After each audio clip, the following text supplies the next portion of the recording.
Dans ce chapitre, on va construire l'ensemble des nombres complexes. Définition, on appelle l'ensemble des nombres complexes, qu'on va noter C, l'ensemble des nombres Z de la forme Z égale à A plus I fois B, avec A et B des réels et I au carré égale à moins 1. On a construit un nouvel ensemble C en se basant sur l'ensemble des réels. Donc, les nombres complexes ont deux composantes, une composante réelle, A, donc il suffit de prendre B égale à 0 et on va trouver l'ensemble R, et une composante imaginaire pure, c'est-à-dire des nombres qui ne sont pas réels, des nouveaux éléments qu'on a rajoutés pour construire l'ensemble C. On dit que A est la partie réelle de Z, et on la note réelle de Z, et B, donc ce qui est à côté de I, la partie imaginaire de Z, et on la note B imaginaire de Z. Et on appelle la forme Z égale à A plus IB la forme algébrique. On a dit dans l'introduction que l'ensemble R est dans l'ensemble C, R est dans C, essayons de montrer ça. C'est très simple, soit X appartient à R, on a X égale à X plus I fois 0. On déduit que X appartient à C, parce que tout nombre qui s'écrit sous cette forme-là, A plus IB avec A et B des réels, appartient à C.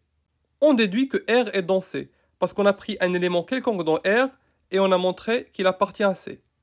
On a dit aussi que C est compatible avec R.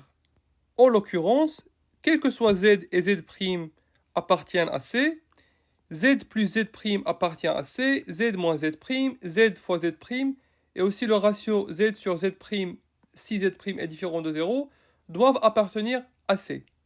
Essayons de démontrer ça, soit Z et Z' dans C, on déduit qu'il existe A, B, A' et B' des réels, tels que Z égale à A plus IB et Z' égale à A' plus IB'.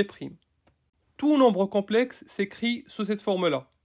Essayons de faire la somme Z plus Z', donc il suffit de remplacer Z et Z' par leur valeur, on trouve A plus IB plus A' plus IB'. Maintenant, il suffit de sommer les parties réelles entre elles, donc A plus A', on écrit A plus A', plus, et on peut factoriser par I. On trouve plus I facteur de B plus B'. On déduit que la somme appartient à C, parce qu'elle s'écrit sous la forme d'un réel, donc A plus A', plus I fois un réel, B plus B'.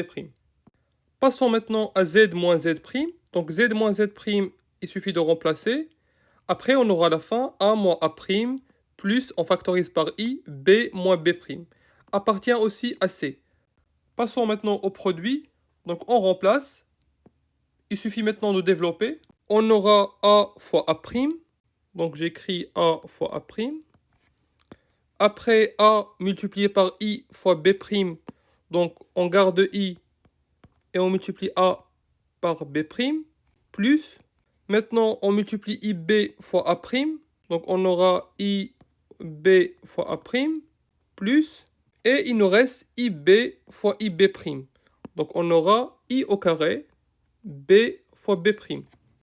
On sait que I au carré égale à moins 1, donc il suffit de remplacer I au carré par moins 1, donc on aura à la fin moins B fois B', et on additionne les parties réelles, donc on aura A, A' moins B, B', et on factorise par I. I facteur de A, B' plus B fois A'. On déduit que le produit appartient à C, parce qu'on a trouvé une partie réelle, plus I fois une partie imaginaire. On passe maintenant au quotient, Z sur Z', on suppose que Z' est différent de 0. Donc on a Z sur Z', on remplace par leur valeur. Les nombres complexes s'écrivent sous la forme de A plus I fois B, donc il va falloir se débarrasser de I dans le dénominateur. Essayons de multiplier par A' moins IB' en haut et en bas. On développe, on commence par le nominateur, donc on aura A fois A'.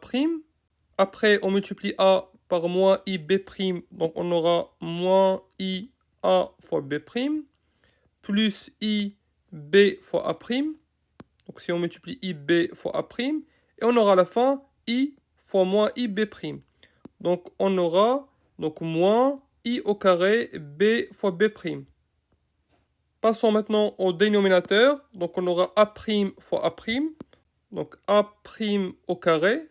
Après, on aura A' multiplié par moins I fois B'. Donc on aura moins I A' B'. Après, on a I fois B' fois A'. Donc plus I fois B' fois A'. Et il nous reste à la fin IB' moins IB'. On trouve moins I au carré B' au carré.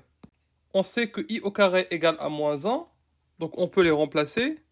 I au carré égale à moins 1, donc moins 1, on aura plus 1. Et pareil ici, I au carré égale à moins 1, moins 1, on aura plus 1.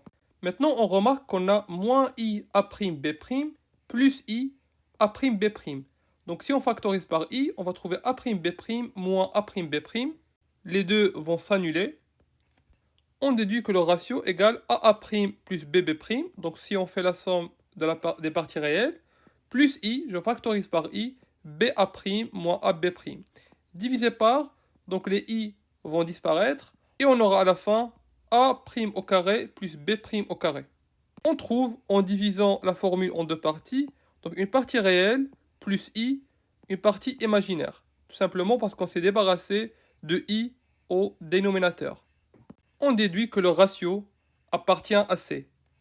On déduit qu'à chaque fois, on applique des opérations sur des nombres complexes, on reste toujours dans l'ensemble des complexes. Donc, on peut les appliquer sans souci. Et exactement de la même façon que dans R. Donc, quand vous voyez toutes les démonstrations qu'on a fait tout à l'heure pour démontrer que ces nombres appartiennent à C, quand on développait ou on factorisait, c'est exactement comme l'ensemble des réels. Donc, il n'y a rien à apprendre de nouveau. Il faut appliquer ce qu'on faisait avant.